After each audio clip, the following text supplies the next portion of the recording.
వేలాది మందికి లక్షలాది మందికి విద్యా బోధన చేసినటువంటి ఈ విద్యావనం ఒక అద్భుతమైన ప్రదేశం.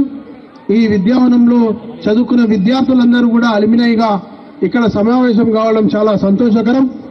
కాకా గడ్డం వెంకట స్వామి గారికి తమ యొక్క హృదయపూర్వక నివాళులు మన ముఖ్యమంత్రి వర్యులు యనమల రేవంత్ రెడ్డి గారు కాకా గారి విగ్రహానికి పూలమాలలు అర్పిస్తా ఉన్నారు.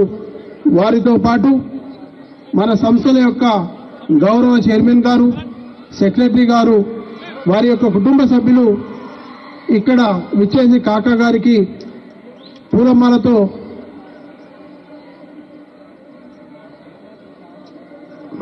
తమ యొక్క నివాళులు అర్పిస్తున్నారు. ధన్యవాదములు.